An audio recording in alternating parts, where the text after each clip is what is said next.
여러분 안녕하십니까? 뉴스투데이 강원입니다. 전국적으로 폭염이 기승을 부리고 있는 가운데 강원 동해안 휴가지에 수많은 인파가 몰려 본격적인 피서 절정에 접어들었습니다. 강릉 경포와 속초해수욕장은 야간 개장에 밤에도 더위를 식힐 수 있습니다. 보도에 박은지 기자입니다.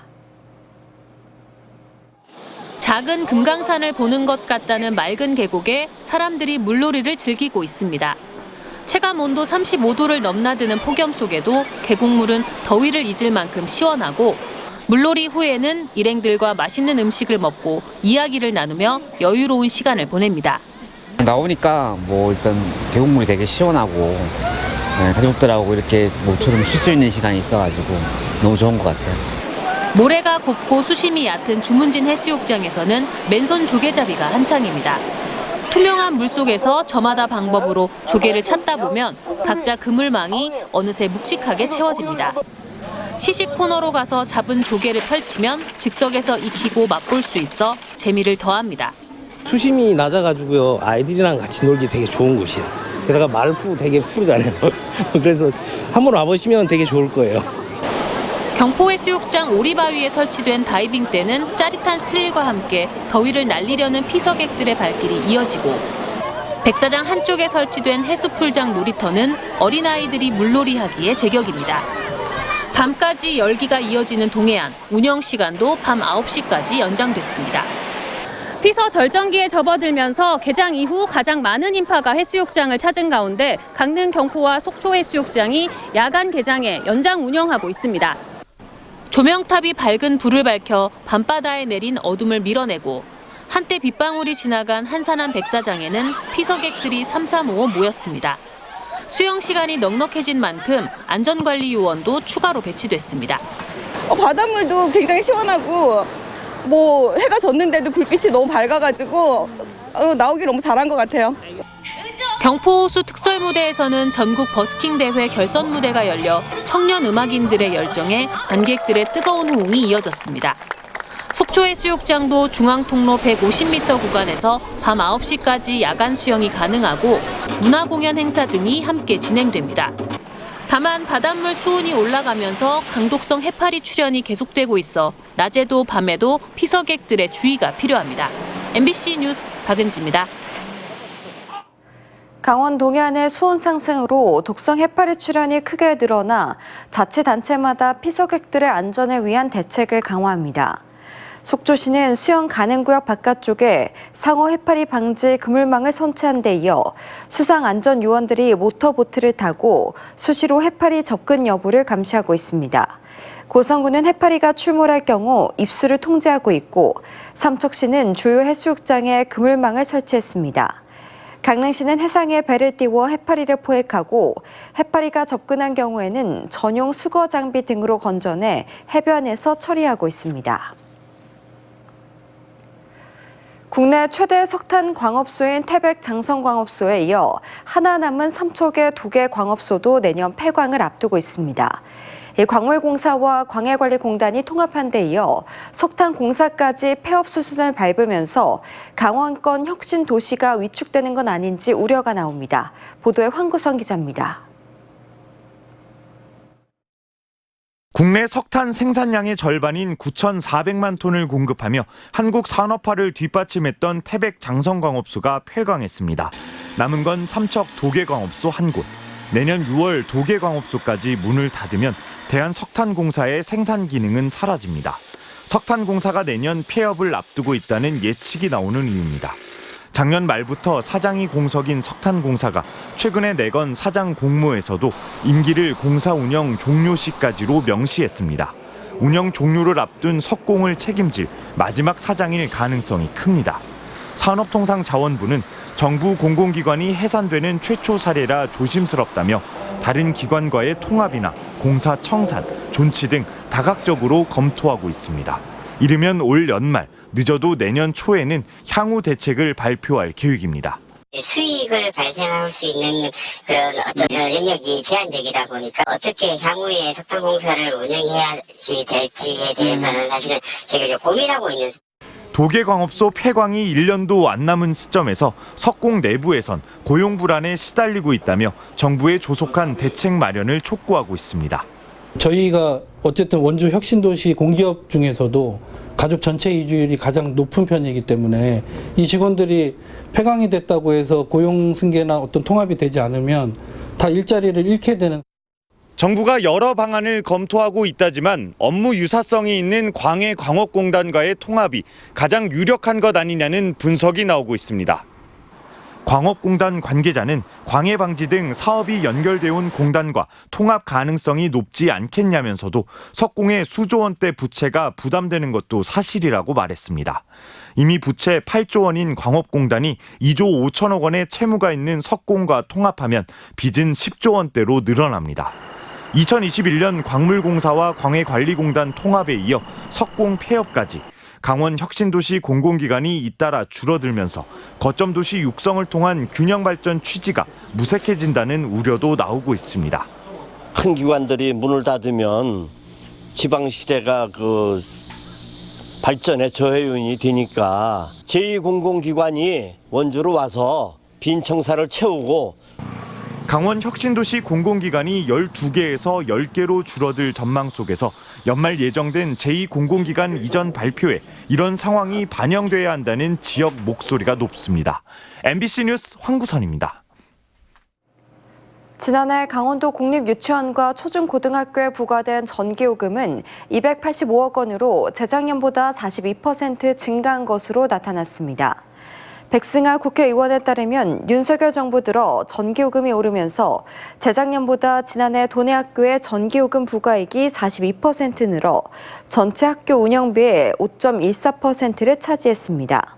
백승하 의원은 윤석열 정부의 과도한 전기요금 인상으로 자영업자는 물론 학교 부담까지 커졌다며 앞으로 디지털 교육에 따른 전기 사용량이 더 늘 수밖에 없어 대책 마련이 필요하다고 지적했습니다. 전국 네트워크 소식입니다. 농업용 로봇이 농촌의 일손 부족을 덜어줄 해결사로 기대를 모으고 있는데요. 과수 분야에서는 무인 작업이 가능한 지능형 로봇이 속속 개발되고 있습니다. 안동 MBC의 김건엽 기자가 보도합니다. 과수원에서 방제 로봇을 시험 가동하고 있습니다. 과수원 곳곳을 자율주행으로 다니면서 농약을 살포합니다. 방제 작업 중 약재가 떨어지면 보충하는 것으로 스스로 이동해 보충한 뒤 작업을 재개합니다. 힘든 방제 작업을 로봇이 대신해 일손을 크게 덜 수 있는 건 물론 농약 중독 위험에서도 벗어날 수 있습니다. 좀 힘든 게 이 방제기 같은 경우에는 농약을 늘 뒤집어 쓰고 살아서 건강이 안 좋아짐을 본인들도 알고 있는데 어쩔 수 없이 제초 로봇도 자율주행으로 다니며 구석구석 풀을 베어냅니다. 사람이나 장애물이 있으면 자동으로 멈춰섭니다. 운반 로봇은 작업자를 따라다니며 과일을 옮겨줍니다. 300kg까지 실을 수 있고 물건이 가득 차면 집화장까지 스스로 다녀오는 기능도 갖추고 있습니다. 일할 사람들이 지금 부족한 실정입니다. 그래서 그런 인력 부족을 기계화로 대신하고 있지만 기계화에 대한 부분들의 지능을 더 씌워서 무인화 작업까지 가능한 농업용 로봇을 개발하게 되었습니다. 농촌진흥청은 시험 보급과 현장 실증을 통해 2027년 이후 상용할 계획입니다. 또 과수뿐만 아니라 벼농사와 밭농사에도 무인 작업이 가능하도록 확대할 계획입니다. MBC 뉴스 김건엽입니다.